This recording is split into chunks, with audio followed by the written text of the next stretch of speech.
Does the thought of networking make your palms sweaty? Do you shudder at the thought of walking into a room full of strangers?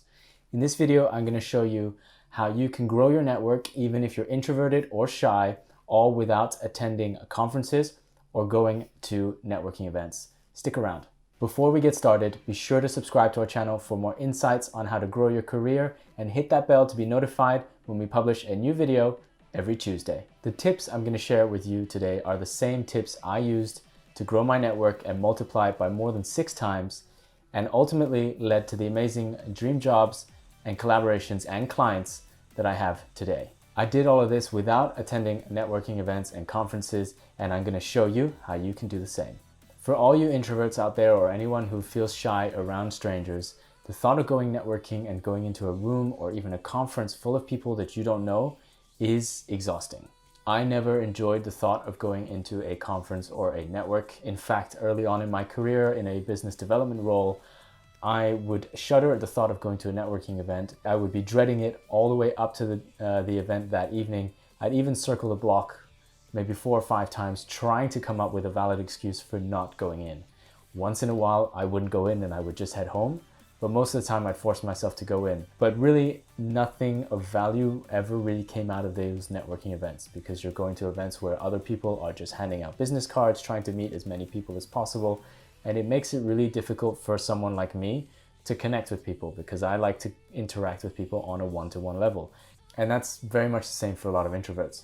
So I started thinking to myself, how can I use that to my advantage instead of going to networking events? Is there another way that I can grow my network and build valuable relationships without actually going to these conferences and events that I dreaded so much? So I'm going to show you the 6 simple steps that you can follow that I've used to grow my network significantly. And here comes tip number 1.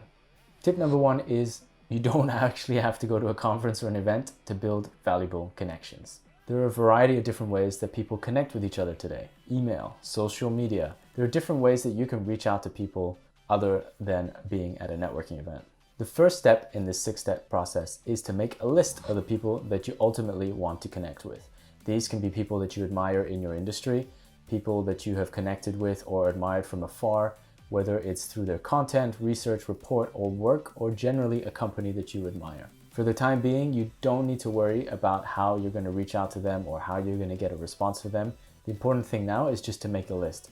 This list can be small. You could start out with 10 or 20 people, or you can go up to 100. Try not to overwhelm yourself early on. You're not going to try and significantly boost your network at this stage. We're just following the process, and this is something that you can repeat and again. Step number 2 is to follow them on social media. I like to stick to professional networks on Twitter and LinkedIn, and I generally stay away from Instagram or Facebook unless it's industry specific. At this point, you can also like, comment, and share some of their most recent content, particularly if you find it engaging. Remember to be authentic. Hey, quick question. Is there someone you've always admired in your industry, or someone you've always wanted to connect with but never knew how? Let me know in the comments. Step number 3 is, again, really simple. What you're going to want to do is find some of their work, whether that's articles they've written, products they've worked on, or campaigns that they've done, and simply praise them on their work. You can do this through LinkedIn, through Twitter, or even find their email address using a tool like Email Hunter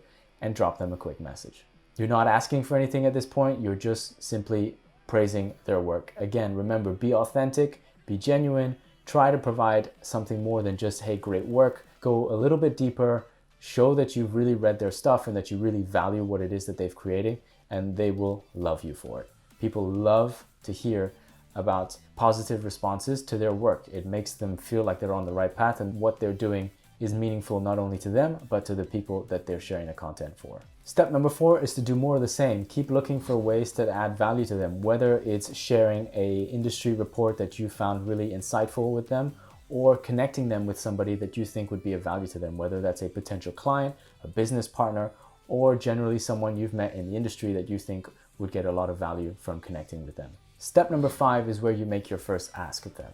By this point, you have warmed up the relationship, you have added value, you have praised their work, you've really spent the time to nurture the relationship. So making a quick and short, simple ask at this stage, while it's not guaranteed for you to get a yes, you've done enough work up front to make it easy for them to say yes. So your ask could be something like a 15-minute quick call to answer a specific set of questions, or simply shooting over questions via email if they're too busy. I recommend leaving it open-ended to answering the questions via email instead of jumping on a call, simply because some of the people you reach out to just don't have the time or don't want to have to think about making time when they're still not really sure who you are. The key here is to make it easy for them to say yes. So be specific, let them know clearly what it is you're after or what questions you're wanting to ask them. Give them some options in terms of timing. Let them know that you can be flexible around their schedule, and just overall make it easy for them to say yes. Step number 6 is the key to this whole process, which is to repeat it. Don't just do it once and then forget it. If you do that, people will forget you. They will not know where they remembered you from or how you got connected. You don't have to be reaching out to the same people every week or even every 2 weeks. Once a month, even once every 2 months is more than enough to stay visible and keep top of mind, so that when the time comes that you have a question for them, they'll be more than happy to say yes because they know who you are and you've been adding value to them this whole time. Focus on adding value first and you'll reap the rewards in the future. There you have it. That's my 6-step process for growing your network without going to conferences or networking events. If you're still not sure what to write in your messages or how to outreach or the different types of things that you can send to people to add value, got you covered. Download the bonus material that I'll link to in the description below to get access to templates and simple guides on what you can do to add value to people in your network. That's it for today. If you like this video, please hit that like button. Remember to subscribe to our channel for more insights on your career, and I'll see you in the next video.